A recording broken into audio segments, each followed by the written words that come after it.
Cuántico, muy buenas noches, bienvenidos a un nuevo programa en el que vamos a conversar con Marco Corgini acerca de un tema muy interesante en materia de códigos y libros.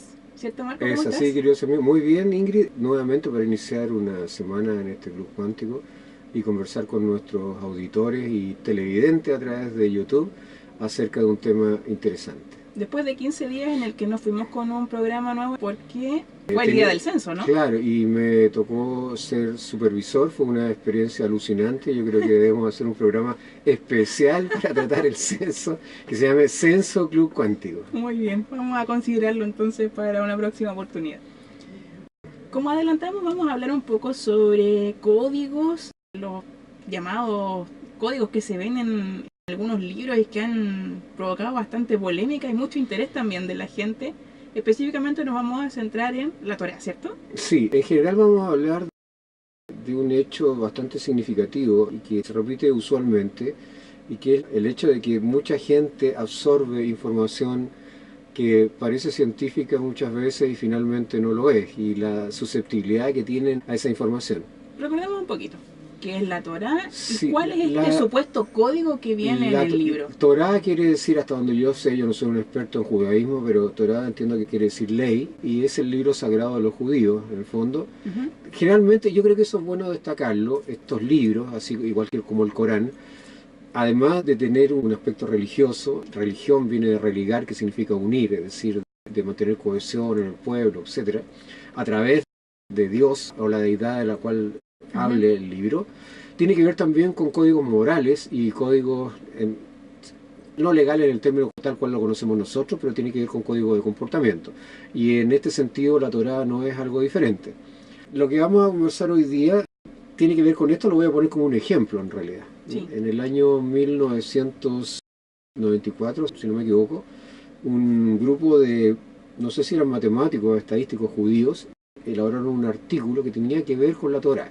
Este tema es los códigos de la Torá. O sea, ya estamos en un ámbito esotérico y extraño, ¿no es cierto? Claro. Esto es como los códigos de Da Vinci, etc. Sí. El asunto es el siguiente: yo hice un estudio estadístico para analizar si había mensajes en el texto de la Torá, específicamente en el Génesis, el mismo Génesis de la Biblia de los cristianos, o sea, el Antiguo Testamento, es lo mismo.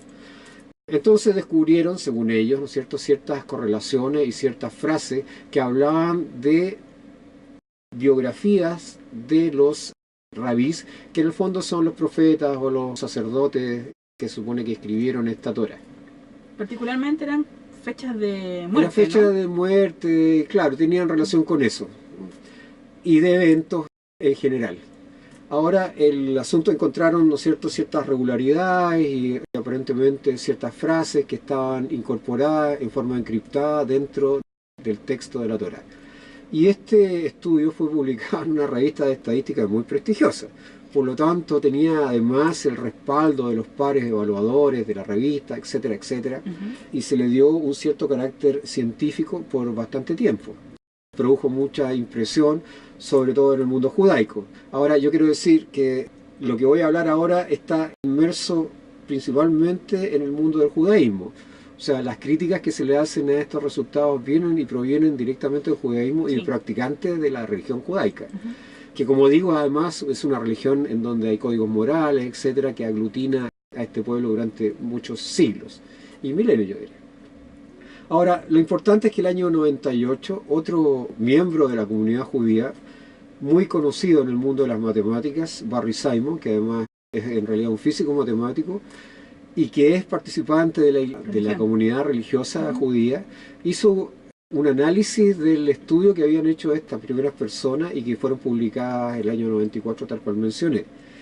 Y la conclusión de Barry Simon, que además es un connotado físico matemático, no es cualquier persona, tiene más de 300 o 400 publicaciones y ha escrito muchos libros y es muy conocido internacionalmente. Y las conclusiones de Barry Simon son que en realidad no existe ninguna posibilidad de establecer las correlaciones que habían manifestado los iniciales investigadores, y que eran dudosas y que no era la única manera de sacar conclusiones del libro. Es decir, uno de los postulados es que lo más probable es que en otro libro que fuera escogido al azar se encontraran relaciones tan parecidas como las que aparecían en la Torá.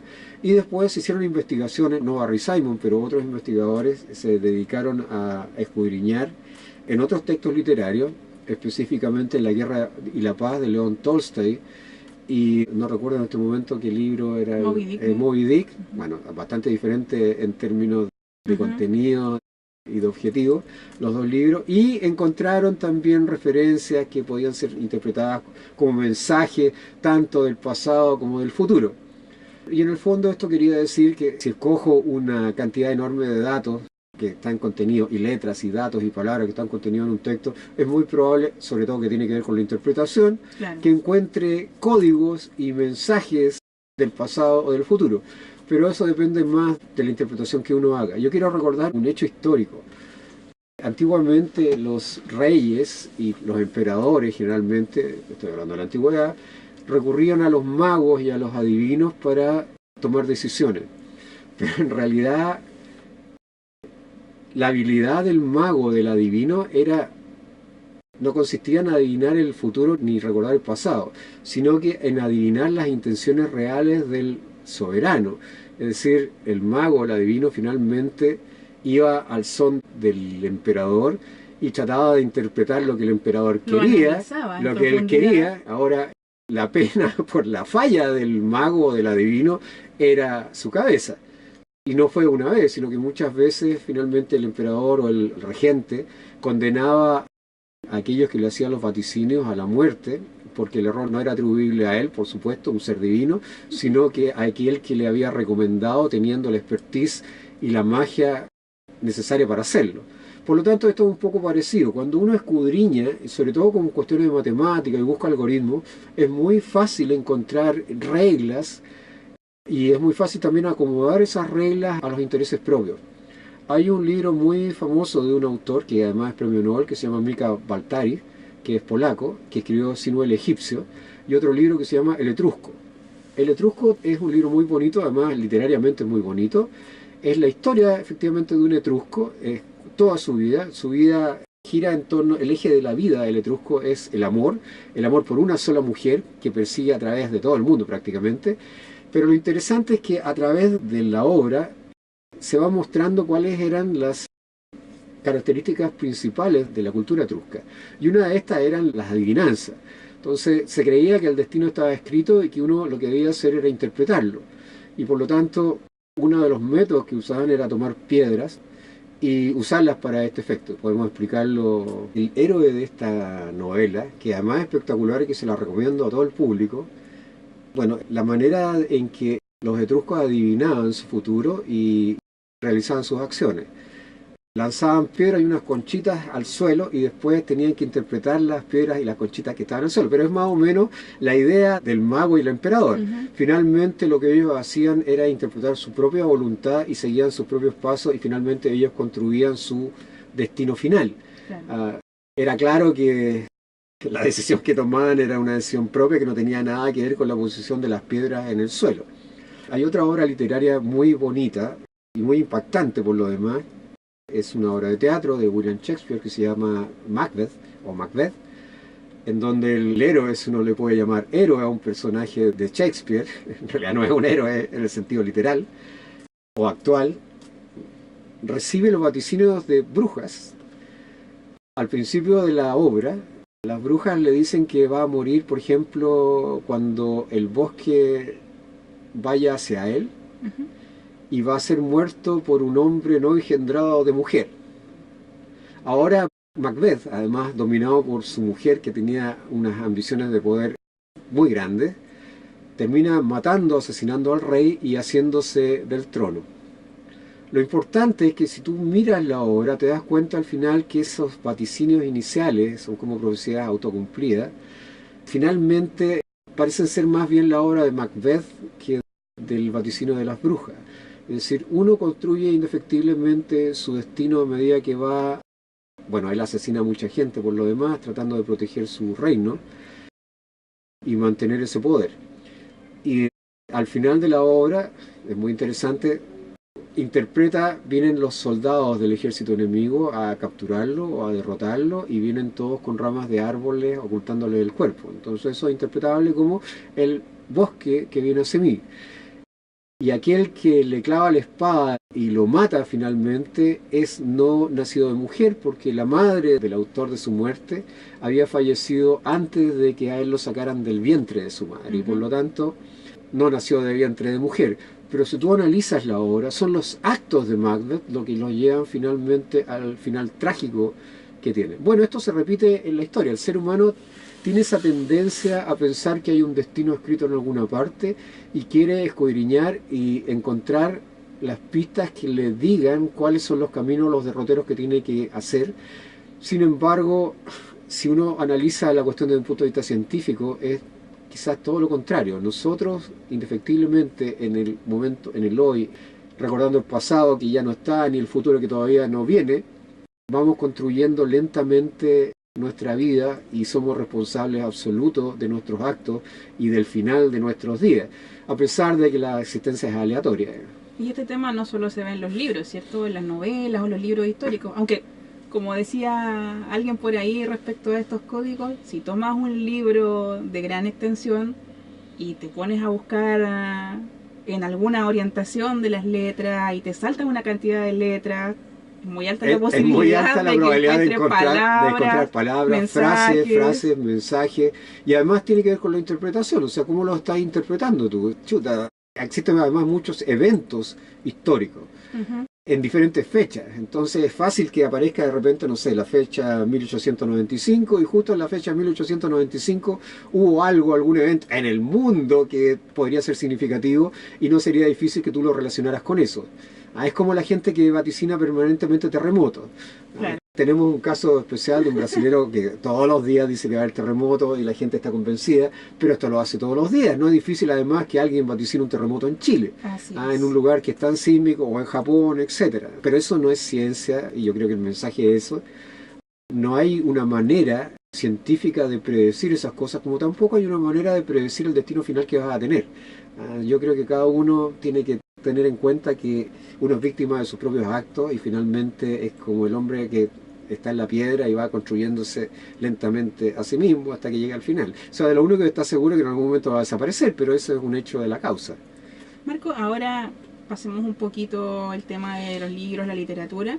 ¿En qué otros ámbitos también se ven situaciones como esta? Y que también se tratan de acercar a la ciencia. Claro, este manejo, por ejemplo, de los números y de la magia de los números, que es muy interesante, se manifiesta y se manifestó durante muchos años, no sé si hoy día, sobre todo en el ámbito de la arquitectura, del arte, la divina proporción, la proporción áurea que se encontraba en todos los objetos, y eso era atribuible a un mensaje o divino, o de que las cosas están escritas en alguna parte. Yo insisto, con matemáticas tú puedes hacer muchas cosas, los números son hermosos, pero son números, son abstracciones, no necesariamente representan lo que es la realidad. Y si tú buscas y empiezas a medir muchas cosas, es muy probable que encuentres relaciones, pero esas relaciones, salvo que tengan una consecuencia física objetiva, no tienen mucha relevancia ni significan mucho más de lo que tú mediste.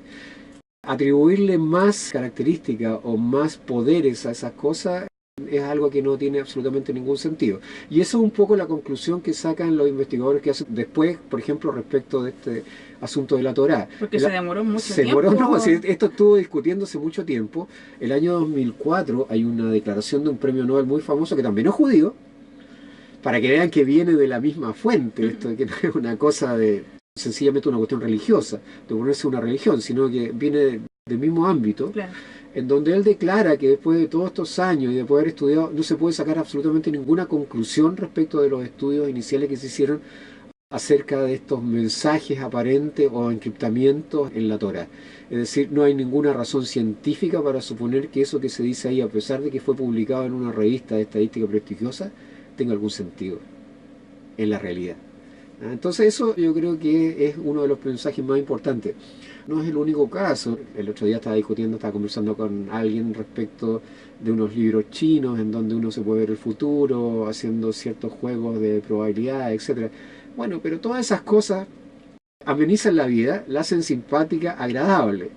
Pero la vida la construimos nosotros, o sea, somos nosotros los arquitectos de nuestro destino, aunque parezca una frase cliché, es así. No hay otra alternativa. El sujeto que fuma mucho tiene una alta probabilidad de adquirir una enfermedad. El sujeto que hace deporte la tiene menos. Puede morirse igual de un ataque al corazón que el que fuma, pero las probabilidades son menos. Y si uno hace las estadísticas y las mira, se da cuenta que es así. Hay cosas que son más probables que otras y otras menos probables. Pero estas relaciones que uno encuentra, mágicas que uno encuentra entre un evento que no tiene ninguna relación con uno y la realidad, son eso, son cosas que amenizan la vida. Mire, me acordé de una cosa, esto de la conciencia mágica de los niños. Y yo, bueno, esto hace muchos años, ¿no? Ahora existe la enseñanza básica, antes existía la preparatoria. Y cuando estudiaba en preparatorias me acuerdo que durante un periodo de hace un mes, yo el colegio tenía que atravesar un parque y llegar al colegio, y había una parte que era, bueno, de cemento con pastelones, y en otoño caían muchas hojitas de estas que uno suele pisar, y que suenan, se vuelve después un vicio. Sí. Pasa. Entonces yo recuerdo que, y no se me borró más, porque en un periodo, yo no hacía eso generalmente, pero hubo un periodo en que lo hice, entonces iba pisando la hojita y se me ocurrió, capaz que no tenga clase. Y efectivamente el día cuando empezó esto yo no tuve clase. Y esto se extendió un periodo bastante largo, porque lo que pasa es que el profesor se enfermó por alguna razón, y yo al otro día hacía qué cosa, iba caminando al lugar, pisaba las hojas, sonaba de nuevo, llegaba a la sala y no había clase. Por supuesto, esto se extendió bastante porque el profesor estuvo bastante enfermo, pero mi relación era que si yo pisaba las hojas, iba a tener asueto ese día, iba a jugar todo el día o iba a hacer otra cosa, iba a tener unas vacaciones insertadas en pleno otoño o en pleno invierno. Mucha gente hace lo mismo, o sea, pero ese es un pensamiento mágico, primitivo o infantil. Los primitivos también hacen relaciones entre eventos que no tienen ninguna relación unos con otros. Yo creo que en la sociedad actual eso es entretenido. Claro. Es entretenido, pero la sociedad actual ha avanzado lo suficiente, y si tú quieres dirigir tu vida, obviamente no lo hagas de esta manera porque vas a correr riesgos grandes. La ciencia funciona de otra manera. ¿Por qué la ciencia es importante en este caso? Si alguien quiere dedicarse a la religión o quiere dedicarse a la magia, etcétera, está bien, digamos, pero eso ya es una cuestión de fe. Si cree que pisando las hojitas no va a haber clase, bueno, pero es fe, no es ciencia, no hay ninguna relación causal, causa-efecto en esto. Entonces, yo diría que la ciencia es todo lo contrario. La ciencia trata de establecer relaciones que en realidad sean vínculos coherentes entre eventos, y que uno pueda describir estos eventos de nuevo, y que haya un raciocinio y una lógica detrás de este cuento, no el asunto de la hojita, porque no había ninguna lógica entre las dos cosas, a pesar de que a mí me producía mucho placer no tener clase en ese momento. Y ahora también hablaste de la hojita para no hacer clase. Claro, no, pero ahora hay menos hojita, que hay menos árboles. Pero fíjate que hay otras cosas, por ejemplo, en el manejo, acabamos de tener hace poco unos científicos que estuvieron en el departamento de matemáticas, que hablaron sobre grandes cantidades de datos, el manejo de grandes cantidades de datos, y encontrar algoritmos. Datos son datos, ¿ya? Esto sin catalogarlo de ningún tipo. Entonces lo que uno quiere es traer esa información, algo que tenga un valor y que tenga una lógica interna. Entonces lo que uno hace, como en el caso del libro, es tratar de encontrar algoritmos que te sirvan, tú sabes que es lo que estás buscando, y que te sirvan para encontrar esas relaciones si es que existen. Pero eso es un trabajo diferente, eso tiene que ser corroborado muchas veces. Fíjate que lo del libro trataron de corroborarlo muchas veces con la misma Torá, en diferentes condiciones experimentales, y no resultó. No resultó. En cambio, claro, porque algunas veces funcionaba para una versión de la Torá y ese mismo código para una versión posterior no funcionaba. Así es. Entonces, bueno, quería decir que ahí había algo raro. En el caso de los grandes datos es diferente, o sea, y la otra cosa es que estas cosas son repetidas. La ciencia, la idea, ¿no es cierto?, el principio fundamental es que hay una coherencia lógica, hay una relaciones generalmente matemáticas, y además hay experimentación, o sea, tú tienes que hacer el experimento tiene que ser coherente con otro grupo de experimentadores que lo realicen en otras condiciones, y por lo tanto no es algo que se le ocurra a una persona. Yo podría haber escrito un libro de las hojitas, pero en realidad eso no es ciencia, eso es deseo, ¿no? Eso es más bien el deseo del emperador de que no haya clase, pero no más que eso. Yo era el emperador y el mago al mismo tiempo, o el que tiraba las piedras, ¿cierto? Pero en este caso no, o sea, tú necesitas que el experimento sea reproducible, sea reproducible también bajo otras condiciones y que los resultados sean absolutamente equivalentes, si no, eso no vale. Y en el caso de los grandes datos, eso, los científicos tratan de buscar algoritmos que te permitan, en el caso de astronomía, por ejemplo, en el caso de economía, por ejemplo, que te permitan predecir cosas cuando la cantidad de datos es muy grande. Fíjate que hay una aplicación, yo trabajo en cuestiones de física de partículas, pero hay cosas de física de partículas no tan chiquititas, ¿no? Átomos y estos condensados de Bose y con mecánica estadística que tú puedes aplicar a otras áreas del conocimiento, por ejemplo a redes neuronales, etcétera. Y hay un tipo de condensación, hay condensación bosónica en física y también puedes trasladar ese conocimiento a esos otros ámbitos. Con los mismos problemas que tiene el anterior approach, porque los mismos problemas que están en física se van a reflejar después en tus modelos matemáticos en el caso de otras áreas, ¿no? Si tus modelos tienen alguna fisura o alguna fallita, las vas a sentir. Por esos modelos matemáticos, tanto en el caso de la física como en el caso de estas de inteligencia artificial o lo que tú quieras. Por lo tanto, es una tarea ardua y de muchos, no es de uno. No es una cosa que uno acepte a priori ni que tenga respuesta inmediata. Y el manejo de muchos datos es complicado y se necesita por lo demás. No cualquiera puede hacerlo. No se trata de que le publiquen un artículo con mensaje externo, sino que es bastante más complicado que eso. Fíjate que de las ondas gravitacionales, el primer aviso que se presentó sobre la detección de ondas gravitacionales fue un error grave, porque los científicos lo hicieron muy apurado, hicieron un estudio estadístico y después otro equipo descubrió que los resultados estaban afectados por ruido.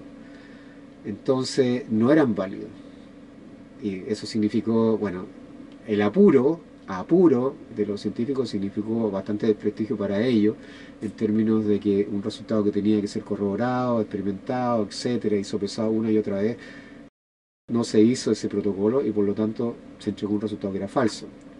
Después se descubrió bajo otras condiciones esta cuestión de las ondas gravitacionales, pero desde otra perspectiva. Lo que quiero decir con esto es que este es un trabajo arduo, que el futuro no está escrito. El futuro lo escribimos nosotros hoy día, con lo que hacemos ahora.